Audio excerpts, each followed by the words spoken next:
Welcome back to Fade to Sleep, where dreams begin with gentle stories. I'm Somno, here with you for another peaceful night.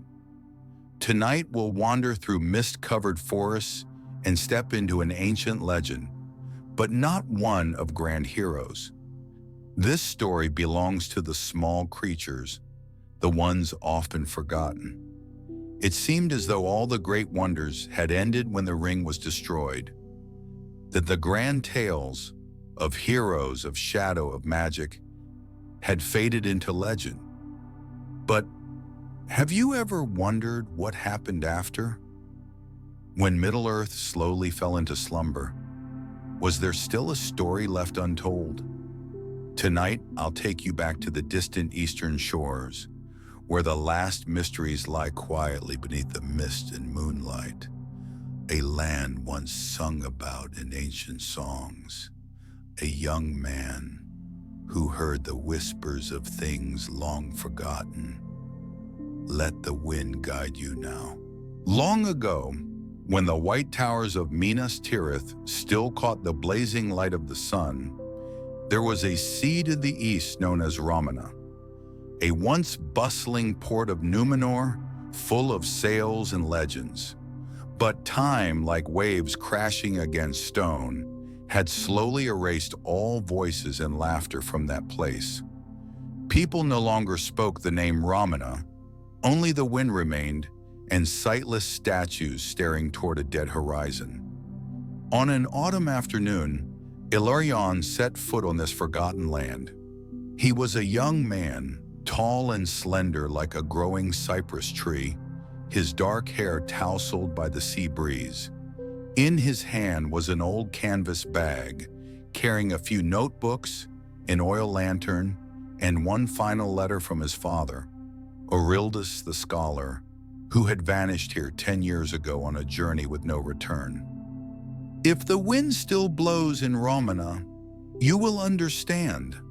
His father had written just that single line, then silence. Ramana was no longer a city. It was a dream torn apart by time and oblivion. The crumbling houses were wrapped in vines.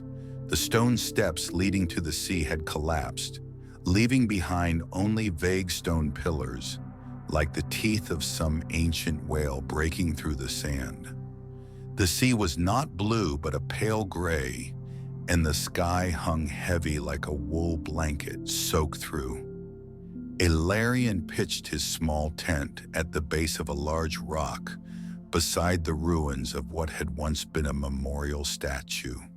He lit his lamp, spread out a map, and scribbled a few lines into his journal. But then the wind rose.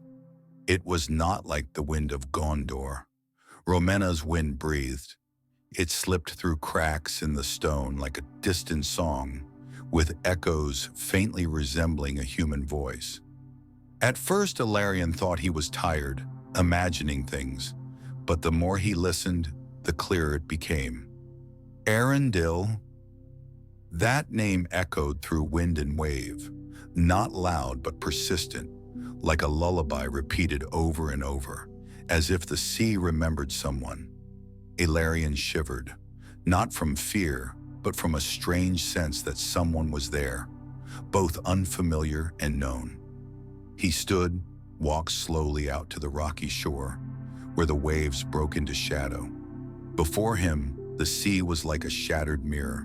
A thin mist drifted close to the surface, like a forgotten silk scarf floating on the water.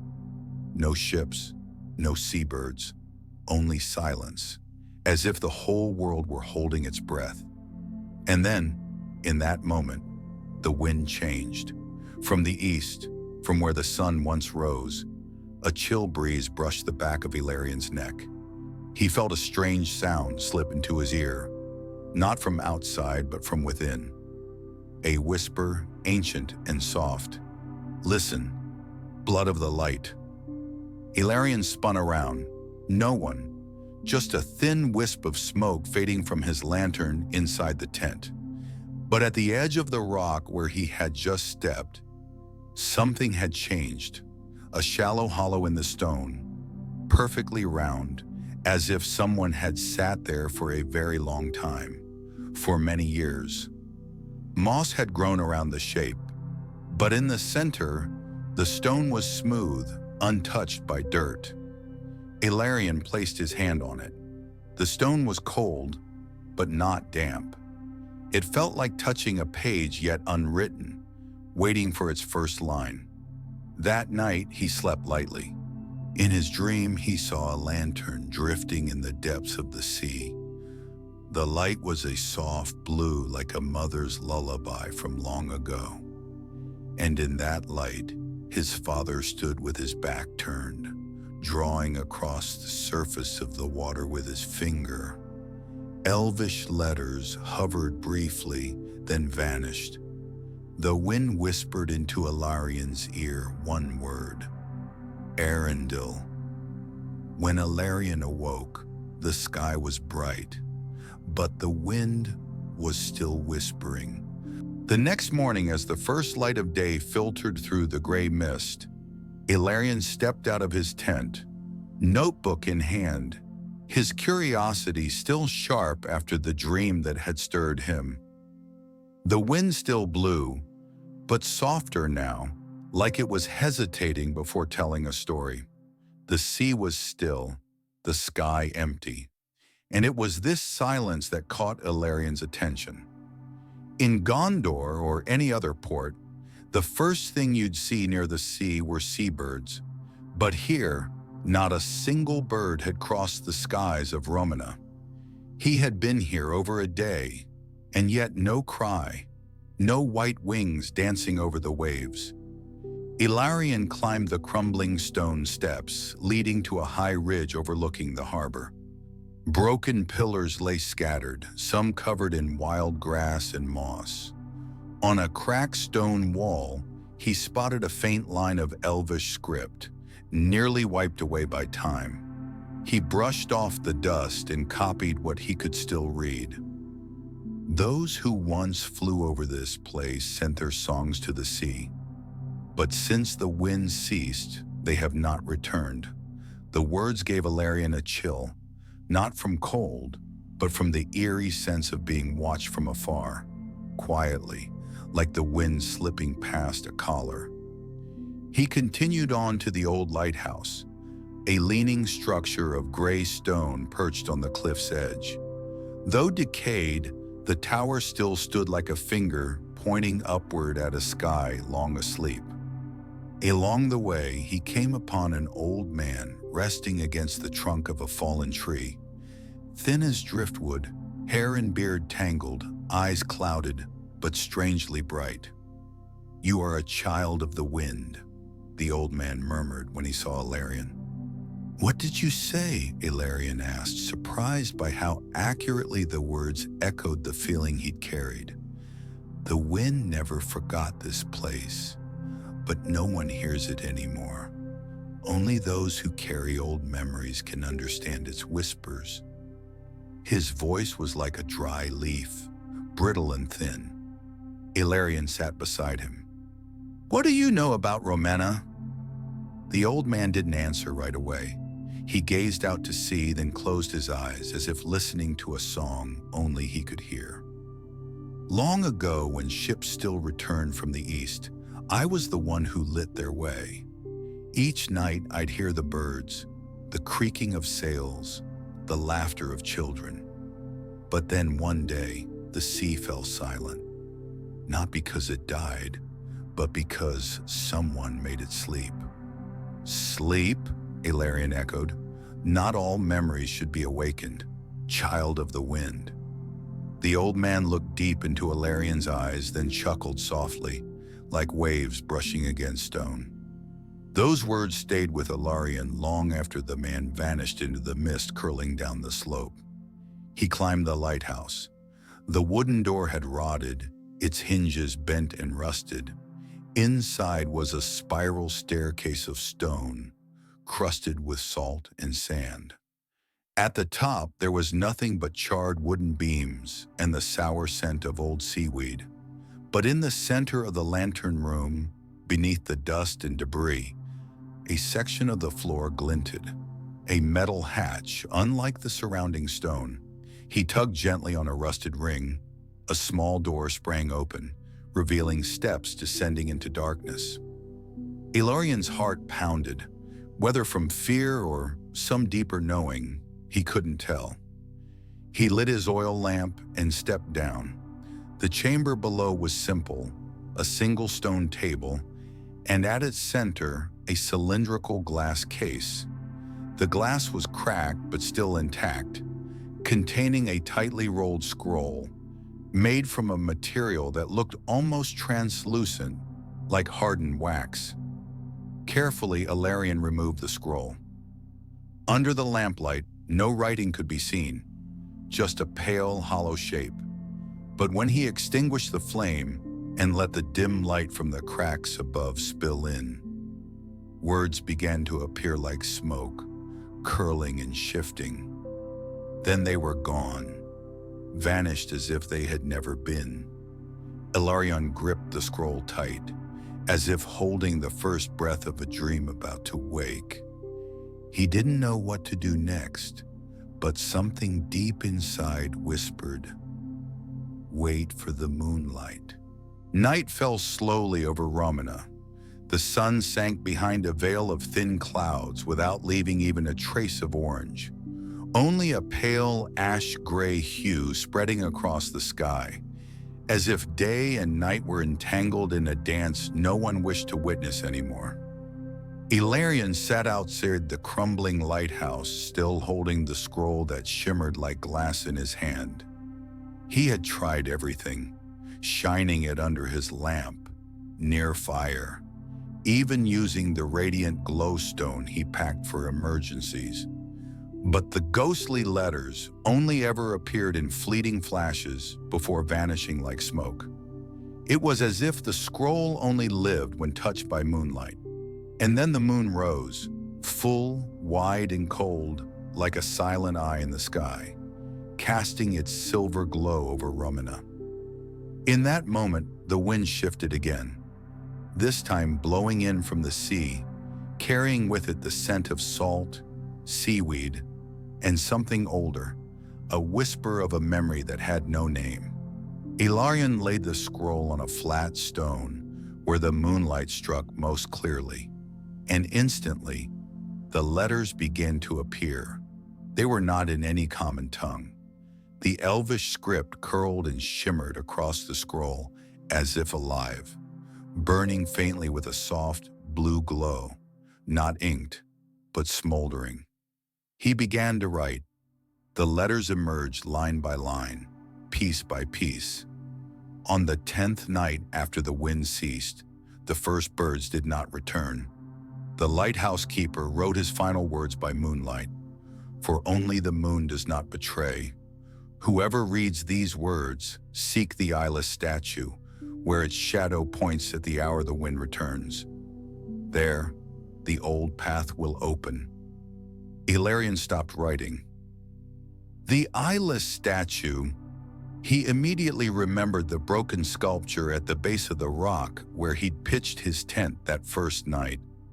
The face had been worn down by time, or perhaps purposefully erased, leaving only a shattered shoulder and one raised hand, as if holding something invisible. He rolled up the scroll and hurried down the lighthouse steps, running toward the statue, the moonlight clinging behind him like a quiet shadow that wouldn't let go. When he arrived, the sea was still flat as glass. The statue stood there, silent as it had for 1,000 years. But now, under the silver moon, Elarion saw its shadow pointing in a precise direction, toward a line of jagged stones jutting out of the water, like a path long swallowed by the tide. Elarion followed the shadow. He didn't hesitate. Beneath his feet, the stones were damp and slick, but each step drew him deeper into the shallow sea, where the receding tide seemed to peel back secrets long buried. At the center of the ridge, he found it, a massive round stone slab covered in moss, etched with a faint symbol, a six-pointed star, and a ship broken in two. He placed his hand at the center of the symbol, and as if something had been silently waiting for centuries, the stone began to tremble. From the middle of the symbol, a crack opened, and a gust of wind whooshed out. Not the wind of the sea, but of something else. A wind of ancient memory. A spiral staircase carved from stone led downward, deep and dark as the dream Elarion had the first night he arrived in Romana. Before he descended, he looked back. The moon hung suspended over the sea. The statue stood unmoving, and the wind still whispered things no one remembered how to understand. "Listen." The voice from his old dream echoed again in his mind, and Elarion stepped down. The spiral staircase sank slowly into darkness, with only the flickering oil lamp in Elarion's hand pushing back against the thick shadows. The air was strange down here, not damp like you'd expect underground, but dry and cold, carrying a scent like old wind from an age long turned to ash. The deeper he went, the louder the wind seemed to whisper in his ears. Yet strangely, there was no way for wind to enter. No windows, no cracks, just smooth stone walls and the ancient stairway. And yet, the wind slipped through with every step he took, murmuring stories only a true listener might understand. At the bottom, he stepped into a circular chamber, small but impossibly tall. The vaulted ceiling was etched with swirling patterns like flowing air, interwoven with symbols of the four ancient winds: the north wind of ice, the south wind of flame, the west wind of life, and the east wind of memory. At the center stood a stone pedestal shaped like an upside-down chalice. Resting atop it was an old metal mask, intricately carved with two folded wings curving along the temples. Elarion stepped closer, and the moment his fingers brushed the mask, the room flared to life with pale blue light streaming from grooves in the walls. A voice echoed, not from any direction, aged and hollow, yet strangely gentle. "Bearer of wind's blood, child of the moon warden, the time has come for the prophecy to be unsealed." Before him, the far wall slowly parted, revealing a long hallway descending even deeper underground. Dim glimmers from glowing stones flickered along the walls, illuminating ancient murals, scenes from a dream once sealed away. Ships cutting across the sea, birds spiraling through the skies in formation. A masked figure standing in a storm, arm raised toward the heavens. And finally, the image of withering trees as the wind came to a halt. At the end of the hall stood a crescent-shaped stone table, above which hovered another scroll, this one larger than the glass one before, suspended mid-air inside a slowly swirling vortex of air. Elarion approached. The breeze within the room quieted as if holding its breath. He reached out, and the moment his fingers touched the swirling air, all the light vanished. Pitch black. Only the sound of wind remained, howling like 1,000 souls waking at once. Then a moon appeared overhead, projected onto the vaulted ceiling. Not the real moon, but a memory of it, like water reflecting the sky. Within it, he saw a man in a long cloak, wearing the same mask from the pedestal, standing in the heart of a storm, holding a scroll aloft to the heavens. The voice returned. A prophecy was never about the future. It is a memory of things no one dares to remember. The moon warden, your father, gave up his voice to seal the winds. Now, the winds are waking. Elarion froze. His father? He remembered hazy tales his mother used to whisper, that his father once guarded a moonlit tower, and that one full moon night, He left with the wind and never returned. Now everything began to connect. Elarion reached toward the scroll. A soft breeze passed over him, carrying one last whisper. When you unseal the prophecy, the wind will choose its path again. But not every wing is ready to fly. The scroll fell gently into his hands, warm and light, as if made of breath. He didn't know what would happen when he opened it, but deep in his heart, he knew. Romana had awakened, and the wind had begun to whisper his name. Elarion held the scroll in his hands, and it felt alive. Its heartbeat faint but steady, like the soft breathing of something that had slumbered for centuries. The space around him was still dim, lit only by the gentle glow of the moon-shaped ceiling, casting light on every ancient groove etched in stone. Right before him, the mask with the folded wings, resting silently atop the stone pedestal.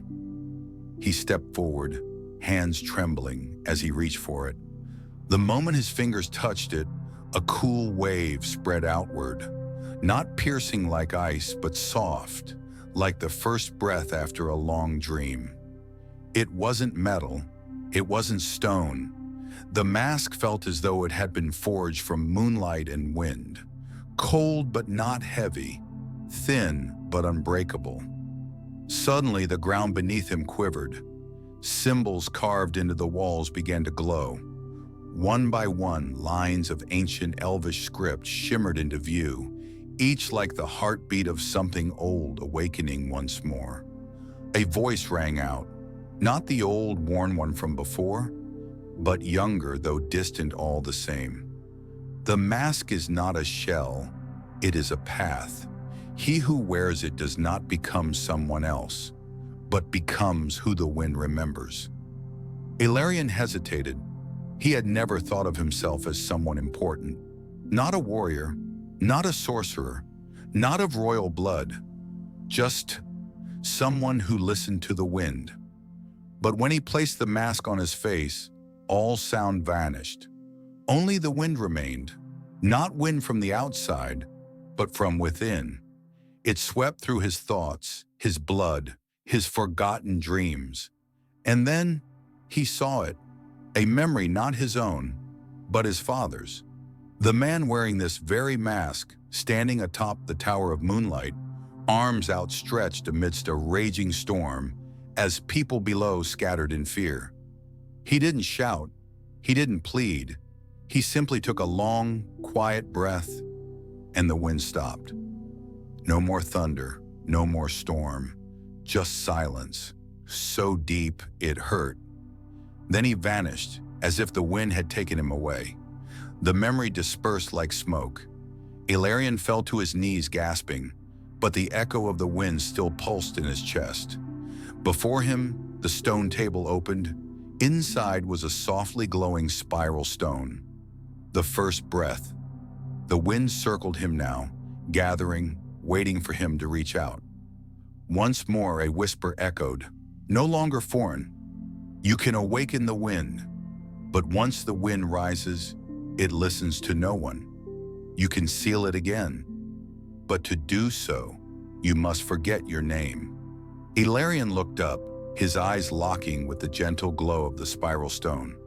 A choice. If he awakened the wind, every force that once slept beneath the sea, deep in the forests and among the stars would rise again. The world would change forever. If he sealed it, peace might remain. But he would lose his name, his memories, his very self.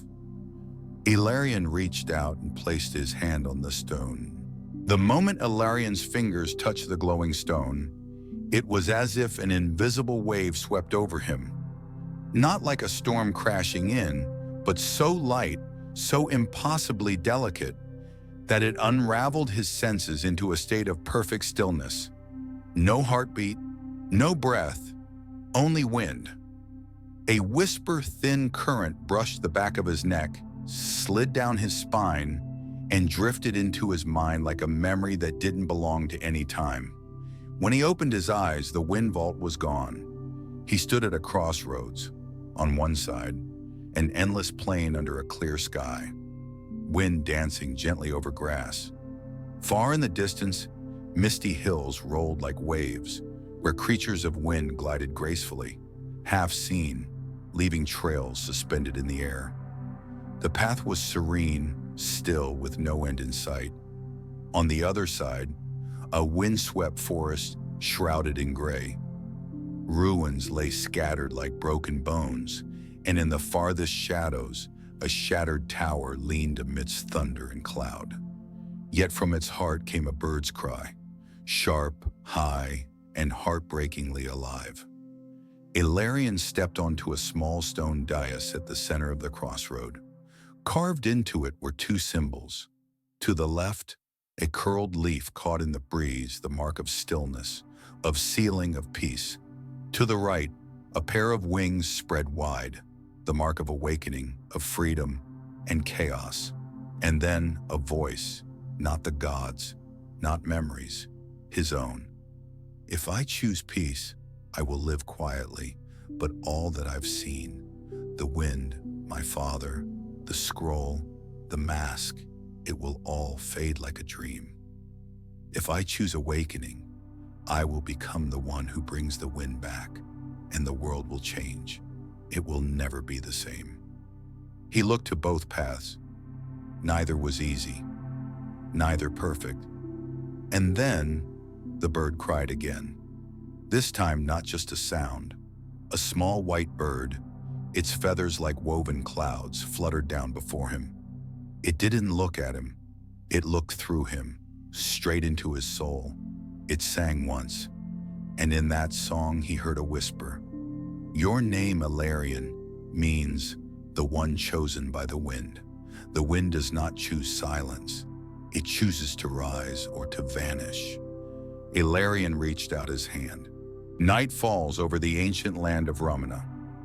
No more thunder, no more whispers from the gods. Only the wind, soft, steady, brushing through quiet canopies, gliding over forgotten rooftops, slipping past half-closed shutters and moss-covered walls. Elarion stood on a high stone ledge, a place from which he could see the valley of moonlight stretching far into the horizon. The light was gentle, like honey drizzled over treetops and stones. The mask lay beside him, set down with care. In his hands, the scroll of wind still pulsed faintly, glowing like the breath of something sleeping but not gone. No more urgency, no more need to decide. Only stillness, as if even the stars were holding their breath. A windbird circled once, then settled quietly on his shoulder. It didn't sing, it didn't stir, it simply remained, its presence a gift. Elarion closed his eyes. No more questions, no more fear, only a single thought, light as air. Perhaps we don't always need all the answers. Perhaps knowing we're taking even one small step in the right direction, that's enough to make the world a little brighter. In the distance, he saw a wooden door standing alone in the forest. No lock, no guards. It led nowhere specific. It led anywhere your heart was brave and soft enough to go. And in that quiet moment, wind rustled through dry blossoms, lifting a sound like glass chimes strung from memory. Elarion smiled. And if you're listening to this story tonight, close your eyes. Imagine yourself beneath a great tree, the wind brushing gently through your hair, the stars whispering tales with their silver light. You don't need to rush. You don't need to understand everything. Just keep listening to your heart, like Elarion did, and the wind will always find its way back to you.